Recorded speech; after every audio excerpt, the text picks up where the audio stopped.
ఈ వీడియోలో చెప్పిన ప్రతి పాయింట్‌ని ఫాలో అవుతూ ట్రేడ్ చేయండి. మీరు సక్సెస్ అవ్వడానికి నాది గ్యారంటీ. గైస్ 99 కాదు 100% ఫస్ట్ 1-2 ఇయర్స్‌లో లాస్ అవ్వడానికి మేజర్ రీజన్ ఏంటో తెలుసా? వాళ్ళ దగ్గర ఒక ప్రూవెన్ స్ట్రాటజీ ఉండదు. వాళ్ళు రోజు స్ట్రాటజీస్ చేంజ్ చేస్తూ ట్రేడ్ చేస్తా ఉంటారు.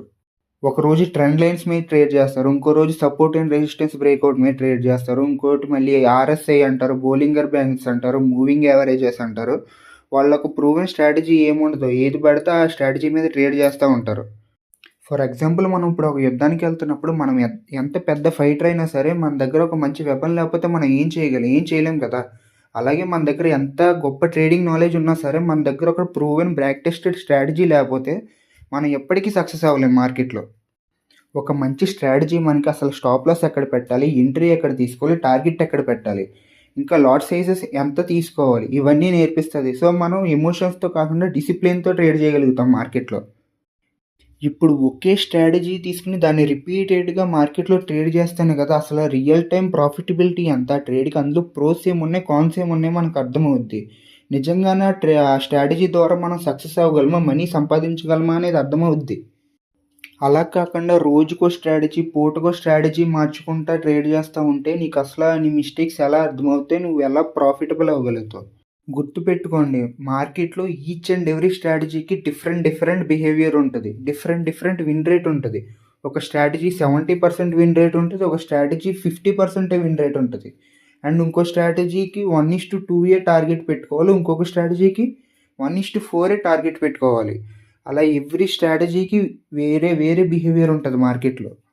అంతేకాదు ఒక మంచి స్ట్రాటజీ సెలెక్ట్ చేసుకుని దాని మీదే రిపీటెడ్గా ట్రేడ్ చేస్తేనే మనకి అసలు అది అప్ ట్రెండ్లో ఎలా పనిచేస్తుంది, డౌన్ ట్రెండ్లో ఎలా పనిచేస్తుంది, అండ్ సైడ్ వేస్ మార్కెట్లో ఎలా పనిచేస్తుంది. మళ్ళీ అప్ ట్రెండ్లో కూడా మనకి 3 టైప్స్ ఆఫ్ మార్కెట్ ఉంటుంది. ఒకటి అప్ ట్రెండ్లో ఫాస్ట్గా మూవ్ అవుద్ది, ఇంకోటి మీడియంగా మూవ్ అవుద్ది, ఇంకోటి స్లో ట్రెండ్ మూవ్ అవుతుంది. ఇలా ఈచ్ అండ్ ఎవ్రీ సిచ్యువేషన్లో ఎలా ట్రేడ్ చేయాలో మనకు తెలిస్తేనే మనం ఎండ్ ఆఫ్ ది డే ఆ మిస్టేక్స్ అన్ని అవాయిడ్ చేసి ప్రాఫిటబుల్ అవ్వగలుగుతాం. మీకు గుర్తుందా, మనకు అందరికీ తెలిసిన ఫేమస్ లెజెండ్ బ్రూస్ లీ ఒక కోట్ చెప్పారు. I don't fear the person who practice 10,000 kicks, I fear the person who practice 1 kick 10,000 times. అలాగే ట్రేడింగ్లో కూడా ఏదో ఒకే స్ట్రాటజీ తీసుకోండి. అది ఏబీసీ అవ్వచ్చు, ట్రెండ్ లైన్స్ అవ్వచ్చు, సపోర్ట్ అండ్ రెసిస్టెన్స్ బ్రేక్అవుట్ అవ్వచ్చు, లేదా వేరెవరు చెప్పిన ఏ స్ట్రాటజీ అయినా మీకు నచ్చింది ఏ స్ట్రాటజీ అయినా తీసుకోండి, కానీ ఒక్క స్ట్రాటజీయే తీసుకోవాలి.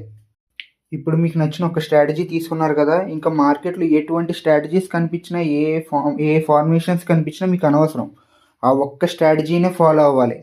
ఇలా ఫాలో అవుతే మీరు పక్కా సక్సెస్ఫుల్ అవుతారు ట్రేడింగ్లో, రాసి పెట్టుకోండి. ఇంకొక మెయిన్ ఇంపార్టెంట్ పాయింట్ గుర్తుపెట్టుకోండి, మీరు ఏ స్ట్రాటజీ సెలెక్ట్ చేసుకున్నా సరే ఓన్లీ ప్రైస్ యాక్షన్ బేస్ మీదే ఉండాలి, అందులో ఎటువంటి ఇండికేటర్స్ ఉండకూడదు.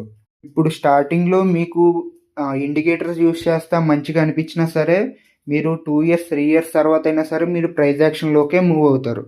నా మాట నిజం కాకపోతే చూడండి, యూట్యూబ్లో చూడండి, బయట చూడండి, ఎక్కడ చూసినా ప్రొఫెషనల్ ట్రేడర్స్, సక్సెస్ఫుల్ అయిన ట్రేడర్స్ అందరూ ఓన్లీ ప్రైస్ యాక్షనే ఫాలో అవుతారు, ఇండికేటర్స్ని ఎవ్వరూ ఫాలో అవ్వరు. సో అందుకే ఓన్లీ ప్రైస్ యాక్షన్ బేస్ మీద స్ట్రాటజీనే సెలెక్ట్ చేసుకోండి. ఇంకా ప్రైస్ యాక్షన్లో మీరు ఎటువంటి స్ట్రాటజీ యూస్ చేస్తున్నా, ఎటువంటి స్ట్రాటజీ తీసుకున్నా పక్కా 3 పాయింట్స్ అనేవి ఆ స్ట్రాటజీలో ఇంక్లూడ్ అయి ఉండాలి. ఒకటి వచ్చేసి multi time frame analysis, second వచ్చేసి ట్రెండ్ ఐడెంటిఫికేషన్, ట్రెండ్ అనేది ఆ స్ట్రాటజీలో పక్కా ఉండాలి, ఇంకా సపోర్ట్ అండ్ రెసిస్టెన్స్.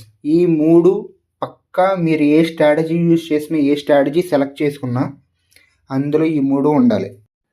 ఇప్పుడు చాలామందికి డౌట్ వస్తుంది, అసలు ఒక స్ట్రాటజీని మాస్టర్ చేయాలంటే ఎటువంటి స్టెప్స్ ఫాలో అవ్వాలని. అవి నేను మీకు ఇప్పుడు చెప్తా, జాగ్రత్తగా నోట్ చేసుకోండి పాయింట్స్. ఫస్ట్ పాయింట్ వచ్చేసి లెర్న్ ద నాలెడ్జ్. ఇప్పుడు నేను చెప్పా కదా అని ఒక స్ట్రాటజీ ఏదో సెలెక్ట్ చేసేసుకుని ట్రేడ్ చేసేస్తే మీకు నాలెడ్జ్ ఎలా వస్తుంది? ఫర్ ఎగ్జాంపుల్ మీరు ఒక ఏబీసీ ప్యాటర్న్ తీసుకున్నారు, దాంట్లో స్టాప్ లాస్ హిట్ అయిందని రీజన్ మీకు ఎలా తెలుస్తుంది? మీకు ఒక ట్రెండ్ తెలియదు, సపోర్ట్ అండ్ రెసిస్టెన్స్ తెలియదు, మార్కెట్లో స్ట్రక్చర్ ఎలా ఫామ్ అవుతుందో తెలియదు, లిక్విడిటీ ఎలా గ్రాప్ చేస్తుందో తెలియదు. ఇవేం తెలియకుండా రీజన్స్ ఎలాగని తెలుస్తాయి మీకు? సో ఫస్ట్ మీరు ఎప్పుడన్నా సరే నాలెడ్జ్ గెయిన్ చేయండి. అసలు మార్కెట్లో ఎన్ని కాన్సెప్ట్స్ ఉన్నాయి, ఈ కాన్సెప్ట్స్ అన్నీ ఎలా నేర్చుకోవాలి, ఇవన్నీ తెలిస్తేనే మీకు స్టాప్ లాసెస్ ఎందుకు హిట్ అవుతున్నాయి, వాటి వల్ల రీజన్స్ ఏంటి, మనం నెక్స్ట్ రిపీట్ చేయకుండా ఎలా ట్రేడ్ చేయగలం, ఇవన్నీ అర్థమవుతాయి. ఈ కాన్సెప్ట్స్ అన్నీ అందరికీ ఈజీగా అర్థమయ్యేలాగా మన నెక్స్ట్ వీడియోస్లో నేను చెప్పబోతున్నాను. సో ఇలాంటి వాల్యుబుల్ కంటెంట్ మీకు కావాలనుకుంటే మన వీడియోని ఇప్పుడే లైక్ చేయండి, మన ఛానల్ని సబ్స్క్రైబ్ చేయడం మాత్రం మర్చిపోకండి. మీరు ఇలా వీడియోని లైక్ చేసి ఛానల్ సబ్స్క్రైబ్ చేస్తేనే నాకు మంచిగా మోటివేషన్ వస్తుంది. అరే అందరూ మంచి ఇంట్రెస్ట్గా ఉన్నారు నేర్చుకోవడానికి, వాళ్ళకి ఇంకా మంచి కంటెంట్ ప్రొవైడ్ చేయాలని నాకు మోటివేషన్ వస్తుంది. ఓకేనా, ఇప్పుడు వీడియోలోకి వెళ్ళిపోదాం. ఇప్పుడు సెకండ్ స్టెప్ వచ్చేసి బిల్డ్ యువర్ ఓన్ స్ట్రాటజీ. అంటే ఇప్పుడు మీరు ఎక్కడన్నా వేరే స్ట్రాటజీ తీసుకున్నా పర్లేదు, లేకపోతే మీరు ఓన్గా స్ట్రాటజీ బిల్డ్ చేసుకున్నా పర్లేదు. లైక్ మనకి బయట చాలా స్ట్రాటజీస్ ఉన్నాయి, ట్రెండ్ లైన్ అని, సపోర్ట్ అండ్ రెసిస్టెన్స్ అని ఉంటాయి, లేకపోతే మన ఏబీసీ ఉంది, ఏబీసీ స్ట్రాటజీ అని ఉంటుంది. లేదు ఇవేమీ వద్దు నేను ఓన్గా స్ట్రాటజీ బిల్డ్ చేసుకుంటానంటే మీరు ఓన్గా స్ట్రాటజీ బిల్డ్ చేసుకోండి, మీ నాలెడ్జ్ నేర్చుకుంటారు కదా, దాని ద్వారా ఒక స్ట్రాటజీ బిల్డ్ చేసుకుని పెట్టుకోండి. అండ్ ఇంకొక ఇంపార్టెంట్ పాయింట్ గుర్తుపెట్టుకోండి, మీరు ఎటువంటి స్ట్రాటజీ సెలెక్ట్ చేసుకున్నా సరే అందులో మినిమం 1:3 రిస్క్ రివార్డ్ ఉండేలా చూసుకోండి. 1:1, 1:2 తీసుకున్నా సరే వేస్ట్. ఎందుకంటే మనం స్టార్టింగ్లో ఎక్కువ లాస్ అవుతాం కాబట్టి మనకి లాసెస్ గమ్ముని కవర్ అవ్వాలన్నా, తర్వాత మనం ప్రాఫిటబుల్ ఈజీగా అవ్వాలన్నా సరే మనకి 1:3 రిస్క్ రివార్డ్ అనేది మంచి risk reward. So 1:3 risk reward ఉండేలా చూసుకోండి స్ట్రాటజీలో. ఇప్పుడు థర్డ్ స్టెప్ వచ్చేసి బ్యాక్ టెస్ట్. ఈ బ్యాక్ టెస్టింగ్ ఎలా చేయాలంటే ఒక బుక్ పెట్టుకోండి. ఒక బుక్ పెట్టుకుని చార్ట్స్ ఓపెన్ చేసి లాస్ట్ 100 ట్రేడ్స్, అంటే ఇప్పుడు మీ స్ట్రాటజీ ఉంది కదా తిరిగేయండి, వెనక్కి వెళ్ళి చార్ట్స్ని తిరిగేస్తూ ఉంటే మీకు కనిపిస్తూ ఉంటుంది మీరు సెలెక్ట్ చేసుకున్న స్ట్రాటజీ. ఒక 100 ట్రేడ్లు నోట్ చేసుకోండి, అందులో ప్రోస్ ఏమున్నాయి కాన్స్ ఏమున్నాయి. ఒకవేళ టార్గెట్ హిట్ అయితే ఎందుకు అది టార్గెట్ హిట్ అయింది, దానికి రీజన్స్ ఏంటి. ఒకవేళ అది స్టాప్ లాస్ హిట్ అయింది స్ట్రాటజీ, అసలు స్టాప్ లాస్ ఎందుకు హిట్ అయింది, దానికి రీజన్స్ ఏంటి. ఇంకా అది ఏ ట్రెండ్లో ఎలా ఫామ్ చేసింది, ఒకవేళ అప్ ట్రెండ్లో ఫామ్ చేస్తుంటే అప్ ట్రెండ్లో ఏ విధంగా ఫామ్ చేస్తుంది ఆ స్ట్రాటజీని, డౌన్ ట్రెండ్లో ఏ విధంగా ఫామ్ చేస్తుంది. ఒకవేళ సైడ్ వేస్ ఉందనుకోండి మార్కెట్, ఆ సైడ్ వేస్ మార్కెట్లో ఎలా ఫామ్ చేస్తుంది, ఇవన్నీ నోట్ చేసుకోండి బ్యాక్ టెస్టింగ్లో. సో ఇలా ఒక 100 ట్రేడ్లు నోట్ చేసుకునేటప్పటికి మీకు ఒక క్లియర్ ఐడియా వచ్చేస్తుంది, అసలు నిజంగా స్ట్రాటజీ పనిచేస్తుందా పనిచేయదా, దాని ప్రాబబిలిటీ ఎంత, రిస్క్ రివార్డ్ ఎంత ఉంటుంది ఆ స్ట్రాటజీకి, ఇంకా ఏ మార్కెట్లో ఏ విధంగా పర్ఫామ్ చేస్తుందని మీకు క్లియర్ ఐడియా వచ్చేస్తుంది. ఇప్పుడు ఈ డేటా అంతా తీసుకుని లైవ్ మార్కెట్లోకి రండి. అందరూ డెమో ట్రేడింగ్ చేయండి, పేపర్ ట్రేడింగ్ చేయండి అంటారు, కానీ పేపర్ ట్రేడింగ్ చేయడం వల్ల మనకు ఎటువంటి ఉపయోగం ఉండదు. మనం ఎప్పుడైతే మన రియల్ మనీతో ట్రేడ్ చేస్తామో అప్పుడే మన ఎమోషన్స్ అనేవి, మైండ్ అనేది ఫుల్గా ట్రేడ్లో కూర్చుంటుంది, మనం ఎక్స్పీరియన్స్ అవ్వగలుగుతాం. అందుకే మనం డెమో అకౌంట్లో పేపర్ ట్రేడ్ చేసేదానికి రియల్ మనీతో ట్రేడ్ చేసేదానికి చాలా డిఫరెన్స్ ఉంటుంది. ఇప్పుడు రియల్ ట్రేడింగ్ అన్నాం కదా అని మన దగ్గర ఎంత అమౌంట్ ఉంటే అంత అమౌంట్ పెట్టి ట్రేడ్ చేసేయడం కాదు.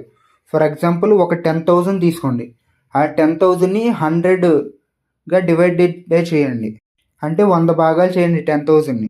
ఇప్పుడు ఎంత 1% అంటే 100 రూపీస్ వచ్చింది కదా, మనం పర్ ట్రేడ్కి 100 రూపీసే రిస్క్ చేయాలి.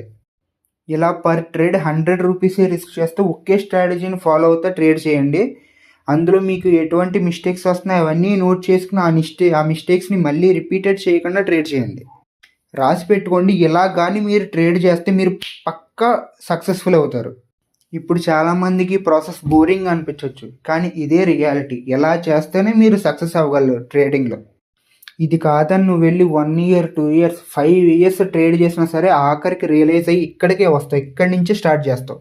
ఎందుకంటే నువ్వు మార్కెట్లో సక్సెస్ అవ్వాలంటే ఇది ఒక్కటే దారి. ఇది నేర్చుకోవడానికి నాకు 5 years టైం పట్టింది, కానీ మీకు ఇప్పుడే చెప్తున్నా, ఇప్పుడే ఫాలో అవ్వండి, సక్సెస్ఫుల్ అవుతారు. లేదంటే మీరు ఎంత ట్రేడ్ చేసినా సరే లాసెస్ తప్ప ఇంకేం రావు. ఇలా స్టెప్ బై స్టెప్ ప్రాసెస్లో ఫాలో అవుతేనే మనం సక్సెస్ అవ్వగలుగుతాం ట్రేడింగ్లో. ఇంకొక మెయిన్ ఇంపార్టెంట్ పాయింట్ గుర్తుపెట్టుకోండి, మీరు మైండ్లో ఇది ఎంత గమ్మున అర్థం చేసుకుని ఎంత గమ్మున ఎక్కించుకుంటే అంత గమ్మున సక్సెస్ అవుతారు.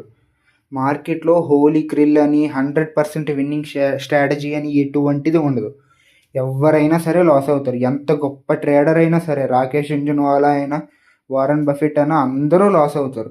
కానీ ఆ లాసెస్ని మినిమైజ్ చేసుకుని ప్రాఫిట్స్ని ఇంక్రీజ్ చేసుకునే వాళ్ళే సక్సెస్ అవుతారు ట్రేడింగ్లో. అలా చేయాలంటే మనకి మాస్టర్ చేయాలి ఒక స్ట్రాటజీని. ఆ స్ట్రాటజీని ఎలా యూజ్ చేస్తే ఎంత ప్రాఫిట్స్ వస్తాయి అన్నీ తెలిస్తేనే మనం సక్సెస్ అవ్వగలుగుతాం. ఈ వీడియోలో చెప్పిన ప్రతి పాయింట్ని ఫాలో అవుతూ ట్రేడ్ చేయండి, మీరు సక్సెస్ అవ్వడానికి నాది గ్యారంటీ. ఇంకా ఈ ప్రాసెస్లో మీకు ఎటువంటి డౌట్స్ ఉన్నా నన్ను కామెంట్స్లో అడగండి, నేను పక్కా రిప్లై ఇస్తాను. ఒకటి గుర్తుపెట్టుకోండి గైస్, మనకి ఎప్పుడన్నా డౌట్ వచ్చినప్పుడు వాటిని వెంటనే క్లారిఫై చేసుకుని ఇంప్రూవ్ అవుతేనే మనం సక్సెస్ అవ్వగలుగుతాం, అది ఎక్కడైనా సరే. ఓకేనా? ఇంకా మీకు ఎలాంటి వాల్యుబుల్ కంటెంట్ కావాలనుకుంటే మన వీడియోని ఇప్పుడే లైక్ చేసి ఛానల్ సబ్స్క్రైబ్ చేసుకోండి. అండ్ ఇంకా గంట సింబల్ ఆన్లో పెట్టుకోండి. ఇలా చేస్తే మనం పోస్ట్ చేసే ప్రతి కంటెంట్ మీకు నోటిఫికేషన్లో వస్తాయి. మీరు వెంటనే చూసి మీ ట్రేడింగ్ నాలెడ్జ్ని పెంచుకోవచ్చు. సో నెక్స్ట్ వీడియోలో మళ్ళీ కలుద్దాం. Until then bye.